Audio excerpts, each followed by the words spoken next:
forcément quelqu'un qui fait le buzz sur Fréquence Plus. Ouais, moi je suis le genre de mec qui ne se dégonfle pas. Tout à l'heure Cynthia m'a dit ouais, je vais peut-être te mettre au défi de jouer de la guitare. Ah, live 2014. Hop.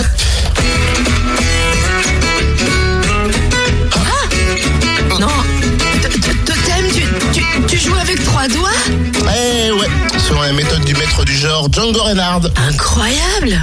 Eh ouais, poulette. Mais non, t'es vraiment bête, on pourrait te faire croire n'importe quoi, c'est Gadjo Combo. Ah oui, pardon, c'est vrai. Bah oui, c'est vrai qu'on le cherche encore, toi, ton incroyable talent. En revanche, on a trouvé celui de Gadjo Combo, un quartet jurassien de jazz manouche. De Lons-le-Saunier, plus précisément, et en tournée chez nous en ce moment avec le nouvel album à brûle pour point. Ça tombe bien, on a Marc Joubert au téléphone, guitariste et fondateur du groupe. Bonjour Marc. Bonjour. Alors, le quartet Lédonien est en tournée sur sa terre natale, et donc forcément j'imagine que c'est quelque chose de particulier de jouer à domicile. C'est toujours un petit peu plus, c'est presque un peu plus stressant, oui, parce qu'on a quand même un public qui nous suit d'autant plus dans la région. Même si on s'exporte un petit peu partout, mais oui. Et puis on est content de présenter effectivement à l'ensemble de nos fans qu'on a sur la région nos nouvelles compositions lors des quelques concerts qu'on va donner dans la région. Gadjo Combo, porte-flambeau jurassien du jazz manouche. Le groupe vient de fêter ses 13 ans. Qu'est-ce qui a changé en 13 ans? Disons qu'on a empilé tout doucement les compositions et lorsqu'on a commencé, on se contentait un peu plus de faire des reprises de Django, etc. Et puis au fil des années, on a fait un premier album en 2007, donc sur lequel il y avait déjà une dizaine de compositions, et là il y en a une douzaine.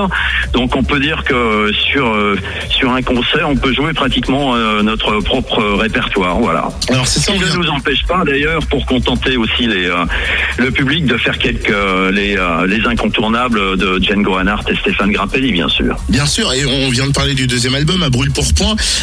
Pourquoi l'avoir baptisé ainsi? Et puis quels sont les ingrédients de cet album? Parce qu'au fond, c'est pas un disque de jazz manouche pur. Non, on peut pas dire que ça soit du manouche pur, voilà. Mais disons que lors de la sortie de notre premier album, comme on a un label national, on a une distribution nationale, voire internationale, on a eu des articles en presse nationale aussi, dans les magazines, et les bonnes critiques qu'on a eues allaient dans le sens que si on cherchait du Django à la lettre, on serait peut-être un peu déçu, mais que si on voulait une belle ouverture, avec le groupe Gadjo Combo, il y avait quelque chose de sympa. Donc pour le deuxième album, on s'est laissé aller dans ce sens-là, d'autant plus qu'on avait eu de bonnes critiques pour le premier, quoi. Un album salué par la presse jazz, notamment Révélation de Jazz Magazine en juillet dernier.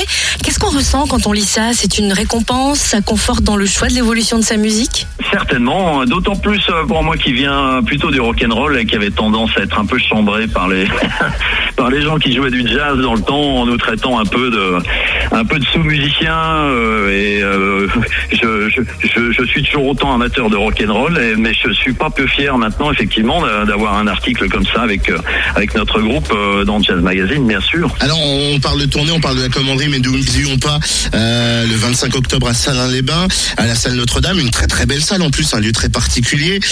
N'oublions pas également, du côté de Lons-le-Saunier aussi à la Mezzanine, ce sera un petit peu plus tard le 9 novembre. Mais je vois aussi la Réunion, la Guadeloupe, l'Irlande. Alors la Guadeloupe, j'ai peut-être donné une mauvaise information, ça serait la Martinique plutôt. Je le dis ça au cas où il y en a qui voudraient nous suivre en avion, qui prennent pas le mauvais ticket, quoi.